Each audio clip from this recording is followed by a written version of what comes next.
Assalamualaikum warahmatullahi wabarakatuh. Bagaimana kabarnya teman-teman, warga belajar PKBM Muara Timur?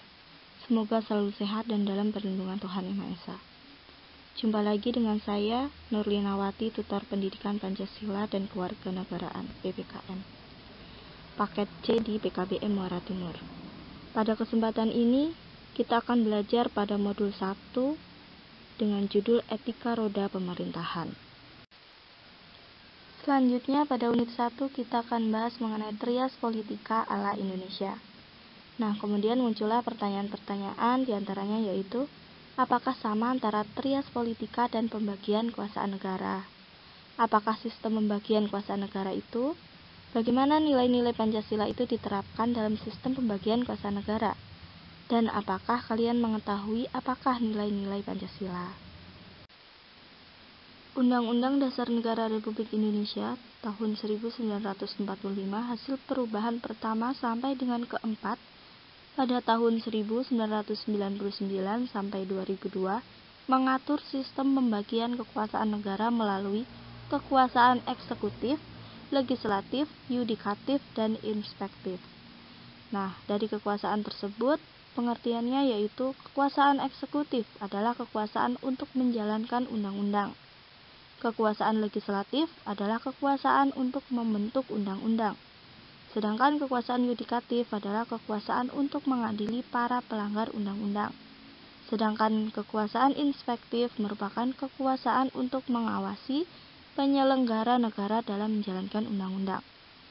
Nah, selanjutnya kekuasaan konsultatif, yaitu kekuasaan untuk meminta pertimbangan dalam menjalankan kekuasaan negara. Nah, dalam Undang-Undang Dasar Negara Republik Indonesia tahun 1945 dihapus. Kekuasaan eksekutif didelegasikan kepada Presiden sebagaimana diatur dalam Pasal 4 Ayat 1 Undang-Undang Dasar Negara Republik Indonesia tahun 1945. Nah, bahwa Presiden Republik Indonesia ini memegang kekuasaan pemerintahan menurut Undang-Undang Dasar.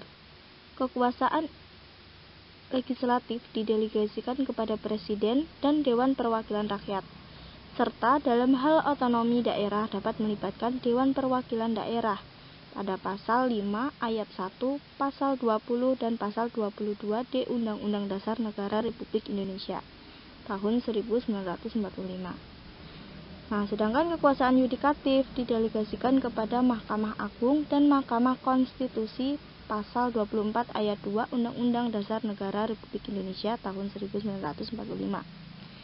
Selanjutnya kekuasaan inspektif didelegasikan kepada Dewan Perwakilan Rakyat Pasal 20A Undang-Undang Dasar Negara Republik Indonesia tahun 1945 dan Badan Pemeriksaan Keuangan Pasal 23E Undang-Undang Dasar Negara Republik Indonesia tahun 1945. Selanjutnya, dalam Undang-Undang Dasar Negara Republik Indonesia tahun 1945, hasil perubahan tidak dikenal lagi kekuasaan konsultatif yang sebelumnya didelegasikan kepada Dewan Pertimbangan Agung.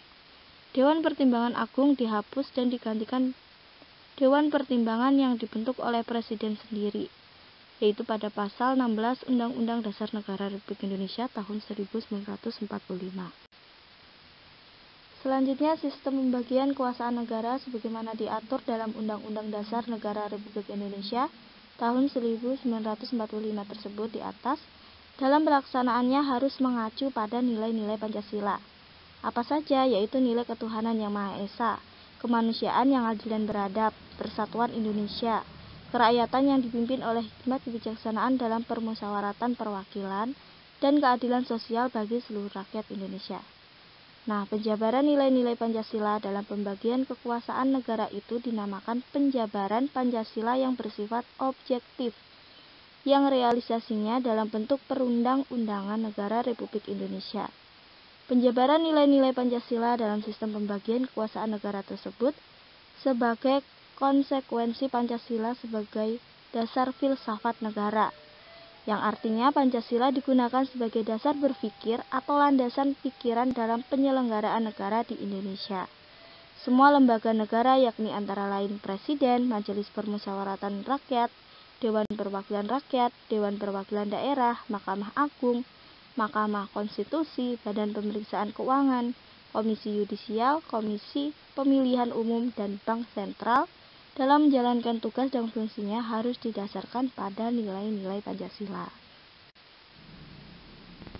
Nilai-nilai Pancasila yang penjabarannya melalui peraturan undang-undang yang dibentuk berdasarkan Undang-Undang Dasar Negara Republik Indonesia tahun 1945, maka peraturan perundang-undang tersebut harus diuji makna dan keadilannya menurut sila-sila Pancasila.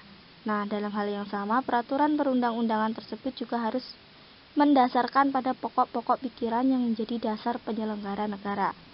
Nah, pokok-pokok pikiran dasar penyelenggara negara yang terkandung dalam pembukaan Undang-Undang Dasar Negara Republik Indonesia yaitu sebagai berikut.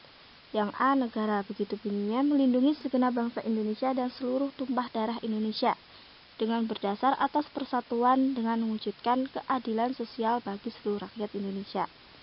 Yang B. Negara hendak mewujudkan keadilan sosial bagi seluruh rakyat. Yang C. Negara yang berkedaulatan rakyat berdasar atas kerakyatan dan permusyawaratan perwakilan.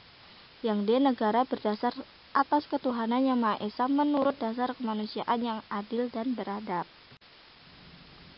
Nah, dari pembahasan kita tadi dapat disimpulkan bahwa Pancasila menjadi dasar kerohanian penyelenggaraan negara Indonesia. Nilai-nilai Pancasila menjadi panduan norma dan sekaligus juga menjadi landasan dalam praktek penyelenggaraan pemerintahan negara. Baik, pembahasan kali ini cukup sampai di sini dahulu. Semoga bermanfaat. Saya akhiri, wassalamualaikum warahmatullahi wabarakatuh.